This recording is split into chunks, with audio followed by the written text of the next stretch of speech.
Welcome guys. तो जैसे हर video के स्टार्ट में मैं आपको बता ही रहा हूँ कि इस पूरी सीरीज में हम क्या डिस्कस कर रहे हैं। जो मेरा 2022 का प्री था, राइट, जिसमें मैं अराउंड 125 प्लस स्कोर कर रहा हूँ वेरियस आंसर की से, और जो कि एक डिसेंट स्कोर है, राइट। डिसेंट क्या मतलब, एक्सपेक्टेड कट ऑफ तो अराउंड 80 है। इस बार काफी टफ आया हुआ था प्रीलिम्स, तो इस हिसाब से काफी अच्छा ये स्कोर है 125 प्लस। तो कौन सी ऐसी लॉजिकल रीजनिंग, कौन सी ऐसी लॉजिकल गेसिंग की ट्रिक्स हैं, राइट, इंपॉर्टेंट है। बिल्कुल ये बात आपको जानना इंपॉर्टेंट है कि सिर्फ ट्रिक्स के भरोसे आपका प्री नहीं निकलेगा, लेकिन लेकिन सिर्फ नॉलेज के भरोसे भी आपका प्री नहीं निकलेगा। प्री अगर आपको निकालना है तो अब यूपीएससी आपसे लॉजिक मांग रहा है, और कैसे वो लॉजिक मांग रहा है, एलिमिनेशन वगैरह, ये सारी चीजें किस तरीके से ये क्वेश्चन डिजाइन हो रहे हैं, इसी को हम यहाँ एनालाइज कर रहे हैं कि मेरा थॉट प्रोसेस एग्जामिनेशन हॉल के अंदर क्या था। ये जो मैंने यहाँ मार्क कर रखे हुए हैं, ये मेरे अपने मार्क्स हैं, मतलब जो जो मैंने आंसर वहां मार्क किए हुए थे, ये एग्जैक्ट उसकी कॉपी है। तो हम यही सब कुछ डिस्कस कर रहे थे, और बाकी इतने सारे क्वेश्चंस जो साइंस एंड टेक में आपने क्या लॉजिक लगाना है, वो सब मैंने ऑलरेडी डिस्कस कर रखा है। अगर आप नए व्यूअर हैं तो आप प्लेलिस्ट में जाके देख सकते हैं उन सारे लेक्चर्स को। एक यहाँ पे करेक्शन, राइट, जो मैंने कल का वीडियो अपलोड किया हुआ था उसमें मैंने लुक, ये मैंने ऑप्शन गलत मार्क कर रखा है, राइट। ये मेरा आंसर गलत है जो मैंने उसमें मार्क कर रखा हुआ है अपने जो यूपीएससी के अपने आंसर उस टाइम मैंने मार्क किए थे। ये मैंने क्वेश्चन गलत अटेम्प्ट किया था, लेकिन कल मैंने जो इसका कॉन्सेप्ट डिस्कस किया, वो भी ये स्टेटमेंट 2 इसमें एलिमिनेट होनी थी, राइट। वो कॉन्सेप्ट भी मेरा थोड़ा गड़बड़ इसमें था, राइट। जो कल के कॉन्सेप्ट का डिस्कशन था, मैंने उसके बाद इसमें थोड़ा रिसर्च किया। मुझे लगा कि जो मैंने डिस्कशन किया उसमें कुछ कंफ्यूजन है, तो उसको अभी थोड़ा दूर कर लेते हैं। देखो नियर क्या है, देखो नॉमिनल इफेक्टिव एक्सचेंज रेट हमने ऑलरेडी डिस्कस कर रखा था। बिल्कुल सही बात है कि आपकी जो करेंसी है, राइट, जैसे हमारा रुपया है, राइट, इसको जब आप किसी भी दूसरी करेंसी से जब आप कंपेयर करोगे, राइट, जो हमारे मेजर ट्रेडिंग पार्टनर है, जैसे आपका चाइनीज युआन हो गया, राइट, आपके जापानीज येन हो गया, और आपका जो डॉलर हो गया, राइट, यूरो हो गया, ये जो मेजर आपकी जो करेंसी है ट्रेडिंग पार्टनर की, जब आप इनके साथ अपने रुपए को कंपेयर करोगे, उस वक्त आपका जो रेट निकलेगा वो नॉमिनल रेट होगा, क्योंकि आप थोड़ी ही करेंसीज के साथ अपने रुपए को कंपेयर कर रहे हो। फॉर एग्जाम्पल डॉलर के मुकाबले रुपया कितना बढ़ा घटा, ये सारी चीजें। लेकिन जब आप रियल इफेक्टिव एक्सचेंज रेट की बात कर रहे हो, तो आप मोस्ट ऑफ द ट्रेड, अपना जो भी आपके ट्रेडिंग पार्टनर्स है, मोस्ट ऑफ द ट्रेड आप उसमें कवर करते हो, राइट। तो जो रियल इफेक्टिव एक्सचेंज रेट है, ये ज्यादा कवरेज देता है आपको। इसीलिए जो आपके आपके रुपए की रियल वैल्यू है, वो कहीं ना कहीं आप रियर से जो है, रियल इफेक्टिव एक्सचेंज रेट से, वो आप इंटरनेशनल मार्केट में अपने रुपए की वैल्यू को उससे आप ड्रॉ कर सकते हो, राइट। तो इस स्टेटमेंट में गड़बड़ ये थी कि an increase in real effective exchange rate. मान लो अगर आपका रुपया जो रियल सेंस है, राइट, इंटरनेशनल मार्केट में अगर आपका रुपया ये महंगा हो गया, राइट, रुपए की वैल्यू अगर बढ़ गई है, राइट, रुपए की वैल्यू अगर बढ़ गई है, तो इससे क्या आपकी ट्रेड कम्पिटिटिवनेस शो होगी? बिल्कुल नहीं। क्यों शो नहीं होगी? अगर आपका रुपया महंगा होता है, if the value of your रूपी इंक्रीजेस, तो मान लो अगर आपको एक्सपोर्ट करना है यूएसए में, तो यूएसए में तो अब $1 में अगर वो पहले 90 रुपए की चीजें खरीदते थे, अब उनको $1 में सिर्फ 80 रुपए की ही चीजें मिल रही है, राइट। उनके पास एक ही डॉलर है, मान लो यूएसए के पास एक ही डॉलर है, पहले वो इंडिया से 90 रुपए की चीजें उससे इंपोर्ट कर रहे थे, लेकिन अब वो सिर्फ आपके 80 रुपीज की जो वैल्यूज की जो गुड्स है वो ही इंपोर्ट कर पा रहे हैं। इट मीन्स हमारा जो एक्सपोर्ट है यूएसए के लिए वो डिक्रीज हुआ है, और इससे हमारी ट्रेड कम्पिटिटिवनेस नेगेटिवली इंपैक्ट होती है, राइट।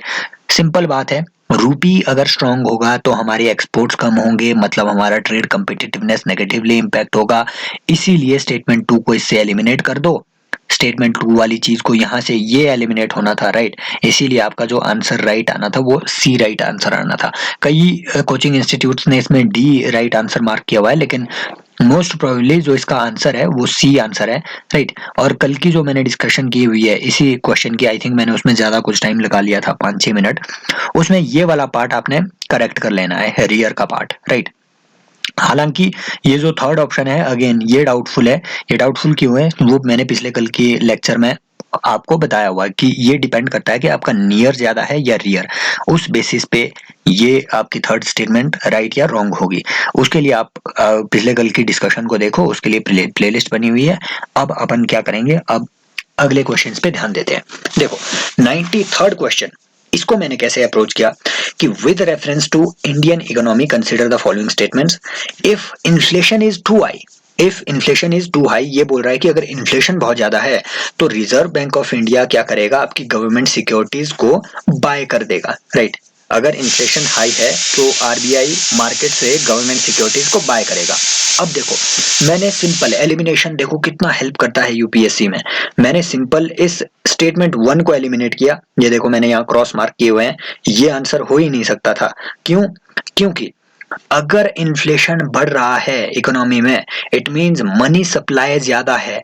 इन्फ्लेशन क्यों बढ़ता है? क्योंकि लोगों के हाथ में पैसा ज्यादा है। लोगों के हाथ में पैसा ज्यादा है तो मार्केट में डिमांड ज्यादा होगी। मार्केट में अगर डिमांड ज्यादा है और अगर अगर अगर आपके जो प्रोडक्शन यूनिट्स है उस डिमांड को अगर वो इक्वेट नहीं कर पाए, राइट, जितनी डिमांड है उतना अगर प्रोडक्शन नहीं हुआ तो चीजों की कीमत बढ़ जाएगी। मतलब इन्फ्लेशन क्यों ज्यादा है मार्केट में? क्योंकि लोगों के हाथ पैसा ज्यादा है। और अगर आरबीआई को इन्फ्लेशन डिक्रीज करना है तो लोगों से ये पैसा लेना होगा। अगर आरबीआई को ये लोगों से पैसा लेना है तो वो लोगों को गवर्नमेंट सिक्योरिटी सेल करेंगे, बाय नहीं करेंगे। गवर्नमेंट सिक्योरिटी लोगों को बॉन्ड लोगों में बेचेंगे, वो बोलेंगे कि ये बॉन्ड हमसे ले लो, इनकी मैच्योरिटी पीरियड तक अपना पैसा हमारे पास रख लो, इतना हम आपको इसमें इंटरेस्ट पे करेंगे और जब इन बॉन्ड्स की मैच्योरिटी हो जाएगी हमें ये वापस कर देना, हम आपको आपका पैसा आपके इंटरेस्ट समेत वापस कर देंगे। This is how RBI deals with the liquidity in the market.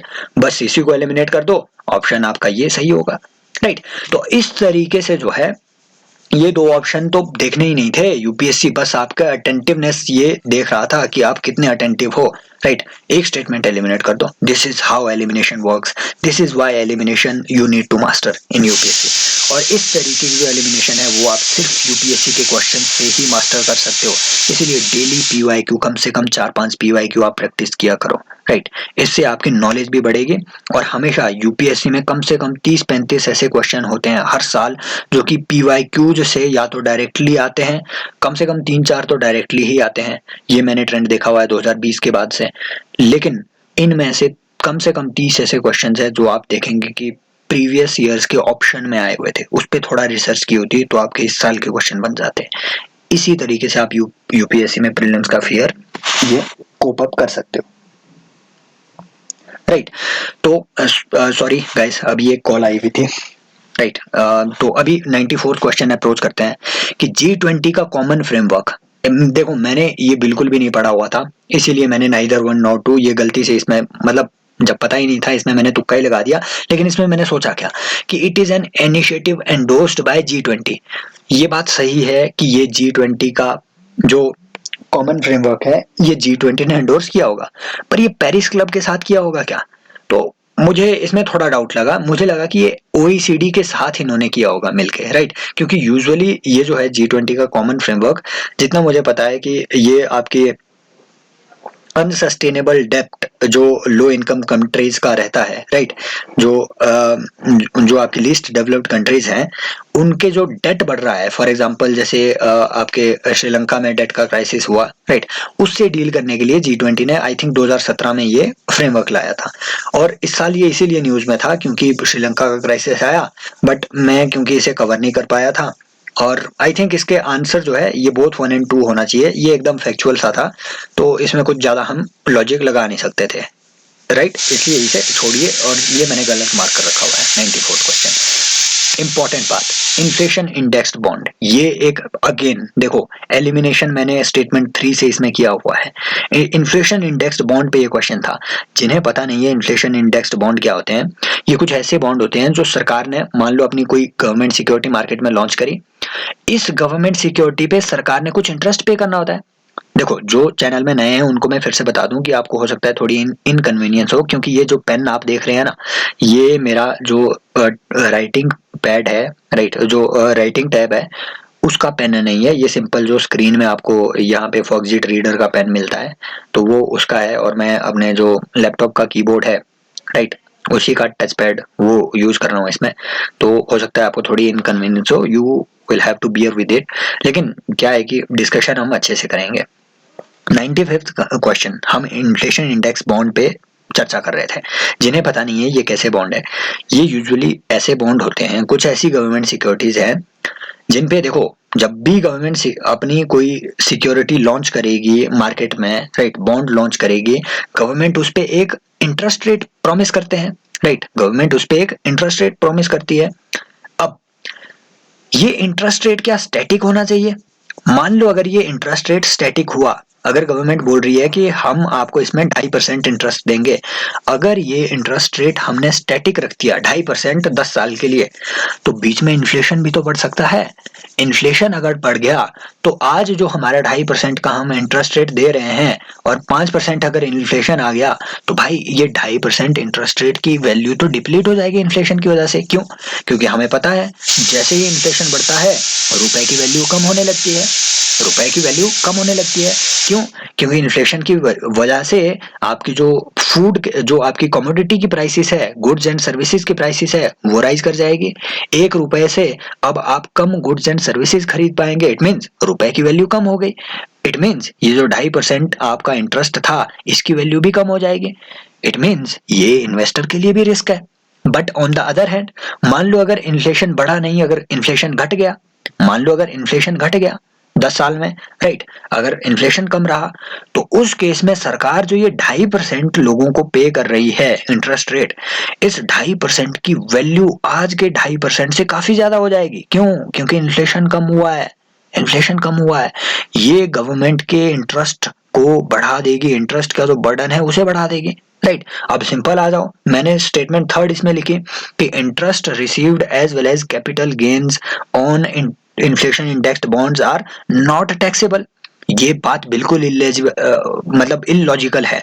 मान लो अगर आपने इंटरेस्ट मतलब गवर्नमेंट बॉन्ड पे मिलने वाला इंटरेस्ट और गवर्नमेंट बॉन्ड पे मिलने वाली जो कैपिटल रिसीट है, कैपिटल रिसीट माने जब कोई इन्वेस्टर माने अगर मैंने गवर्नमेंट की सिक्योरिटी ली हुई है, अगर मैं उस सिक्योरिटी को मार्केट में बेच रहा हूं, उसे पूरी सिक्योरिटी को बेच के मुझे जो मिल रहा है वो मेरा हुआ कैपिटल गेन्स राइट।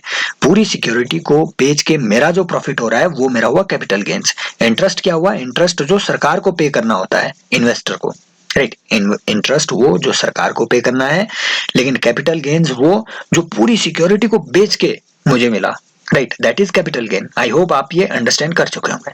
अगर इतनी सारी चीजें नॉन टैक्सेबल बना दी तो समझो अगर अंबानी जैसे लोग सरकारी सिक्योरिटी को खरीदने लगे, उनमें अपना पैसा इन्वेस्ट कर दें, तो उनका तो सारा पैसा भाई वो तो नॉन टैक्सेबल हो जाएगा।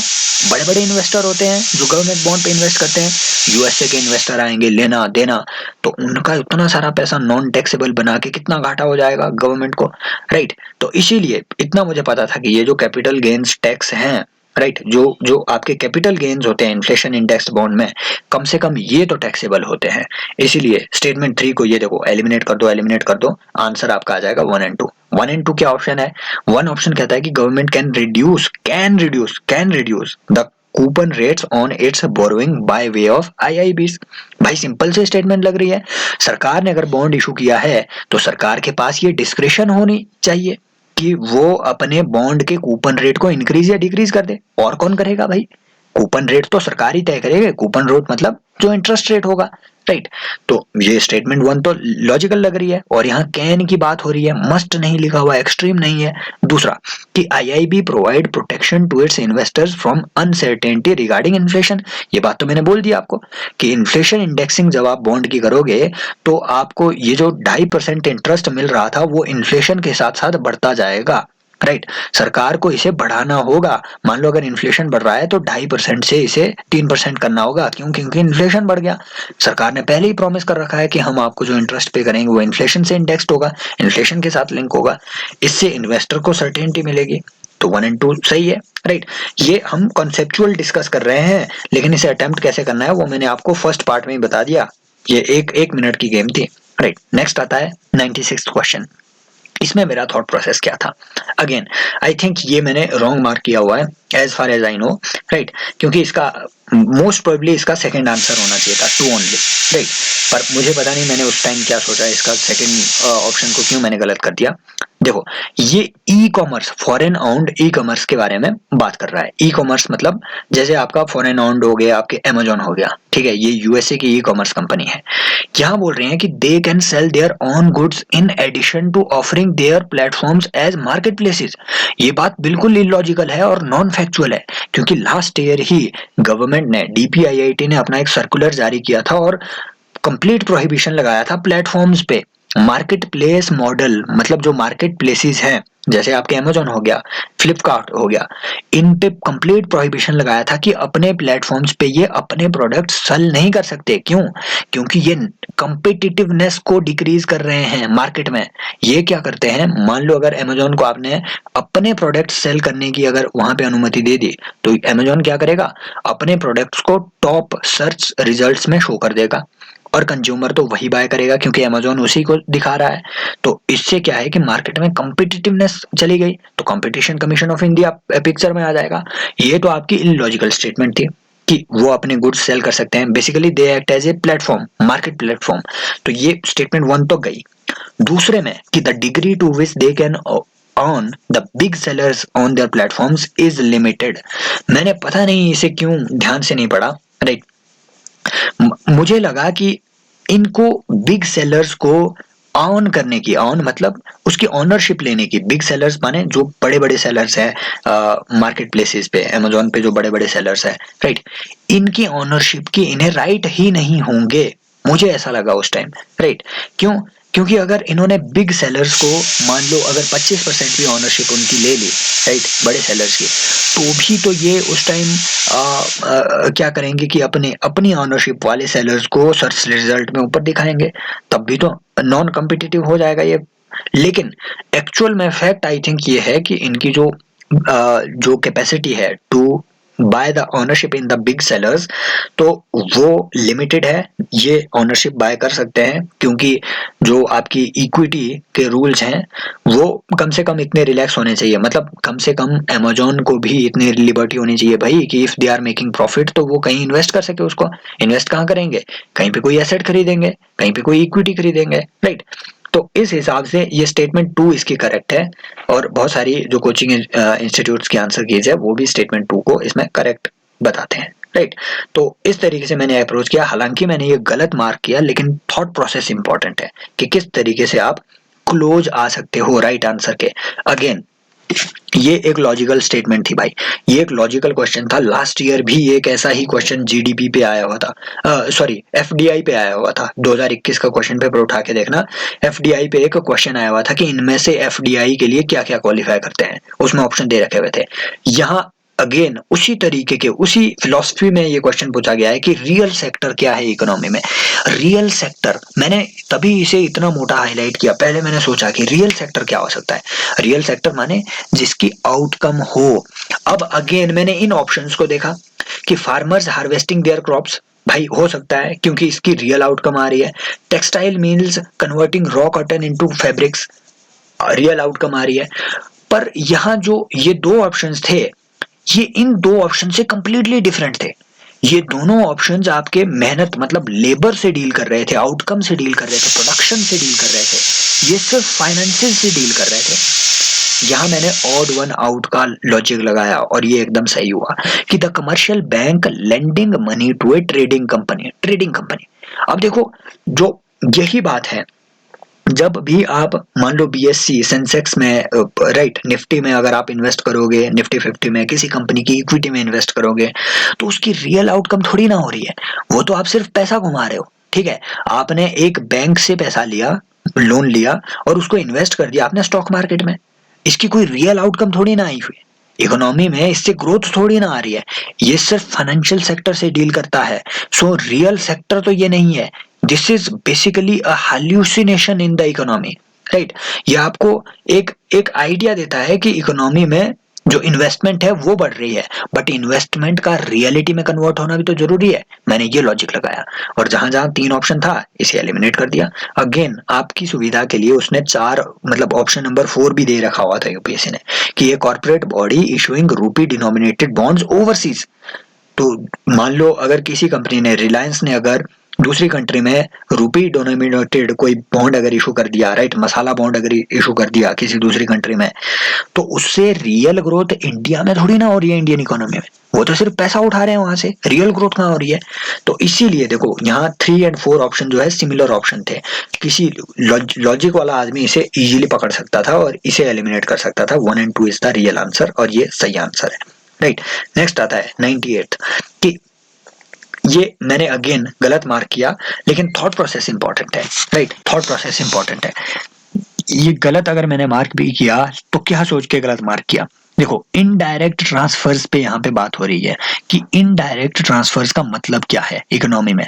अब मैंने इसका मतलब किस चीज से लिया, देखो इस साल BEPS, base erosion and profit shifting, right, base erosion and profit shifting, इस पे 2017 में भी क्वेश्चन आया हुआ था पीवाईक्यू।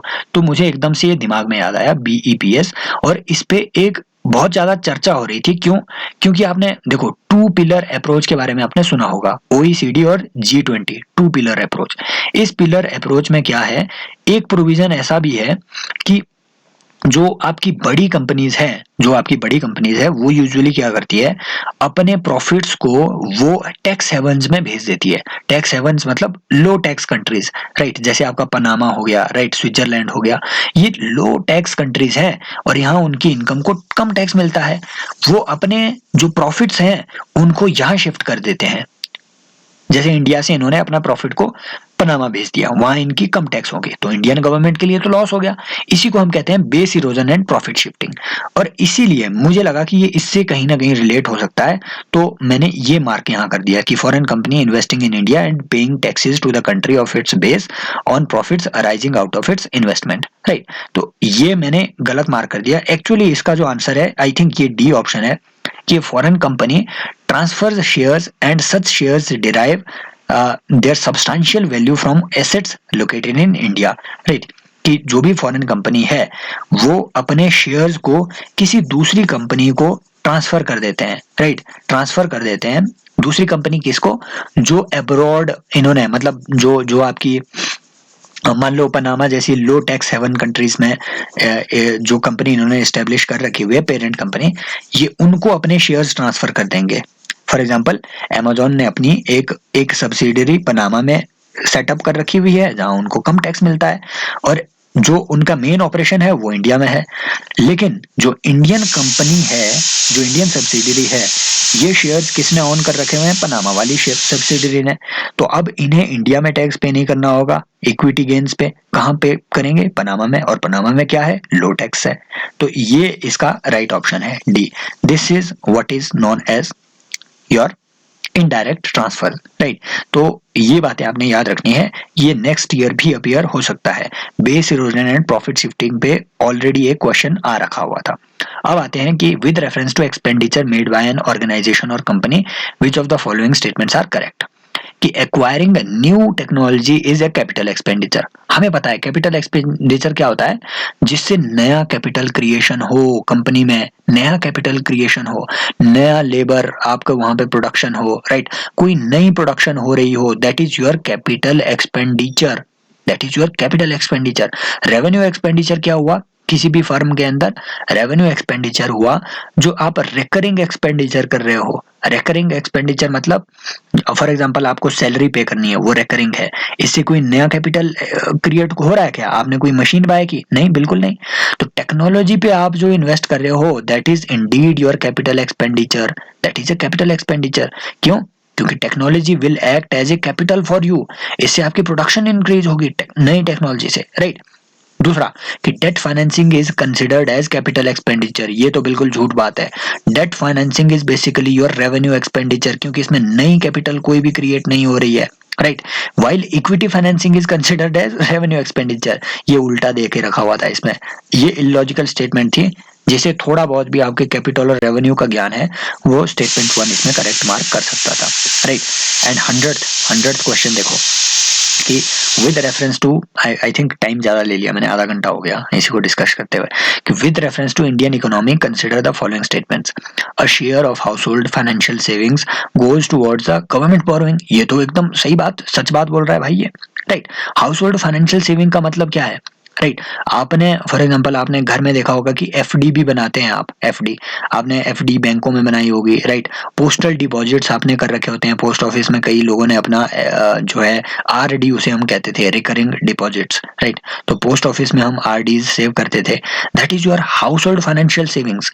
और ये कहाँ जाती है, बेसिकली पोस्ट ऑफिस क्या करेगा, इसकी आरडी खोल के वो इस आरडी के पैसे को गवर्नमेंट की सिक्योरिटी में, गवर्नमेंट के बॉन्ड्स में इन्वेस्ट करता है। इट मींस सरकार के जो बोरोइंग इंस्ट्रूमेंट्स हैं, गवर्नमेंट सिक्योरिटीज, उसमें ये इन्वेस्ट करता है। तो स्टेटमेंट 2 तो सही है, स्टेटमेंट 1 सही है। स्टेटमेंट 2 कि dated securities issued at market related rates.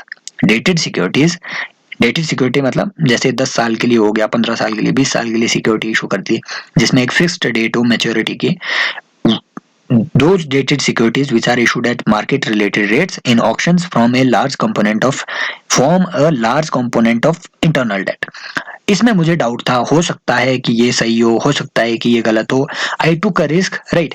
अगर किसी को इकोनॉमिक सर्वे का उतना ज्ञान होता, उतने डेप्थ में पढ़ा होता, तो वो इसमें कुछ कर सकता था सर्टेनिटी से, but I took A risk, सी मैंने मार्क किया और ये बात सही है कि जो डेटेड सिक्योरिटी है।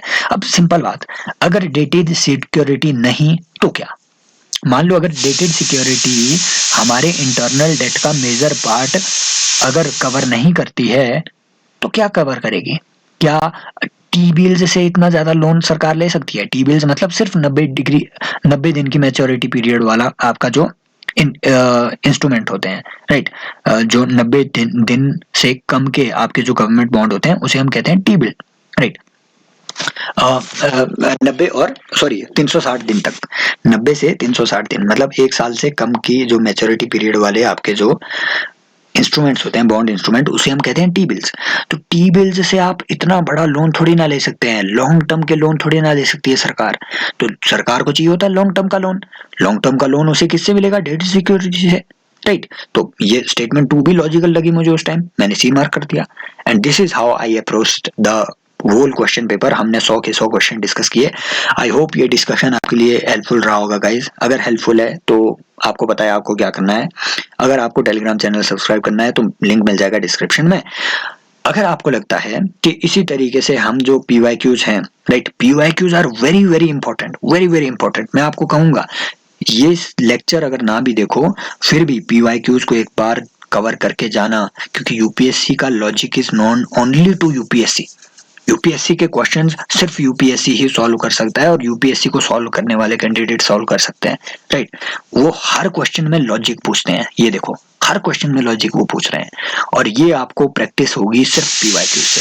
तो अगर आपको लगता है कि मुझे ये पीवाईक्यूज कवर करने चाहिए, राइट, तो मैं इस पे वीडियोस लाऊंगा हर रोज 4-5 पीवाईक्यूज, तब हम कवर करेंगे, सिर्फ कवर नहीं करेंगे, उस पर डिस्कशन करेंगे जैसे हमने यहाँ कॉन्सेप्चुअल डिस्कशन करी, इसीलिए ये वीडियोस लंबी हुई। तो जो नए व्यूअर्स हैं वो जाके देख सकते हैं टेलीग्राम पे, मैंने इस पे यूट्यूब की जो प्लेलिस्ट मैंने बनाई हुई है उसको आप जाके एक बार देख सकते हैं। आई होप ये आपके लिए हेल्पफुल रहेगा। 4-5 घंटे का ये कंटेंट है 2021 के प्री में, जो अब तक का सबसे टफ प्री माना जा रहा है, राइट। लेकिन how I could easily score around 125 marks, वो सब ट्रिक्स, वो सब बातें इसमें, वो सारा थॉट प्रोसेस इसमें डिस्कस हुआ है। आई होप वो थॉट प्रोसेस आपको अगले प्री में हेल्प करेगा। Thank you so much guys, take care, bye bye.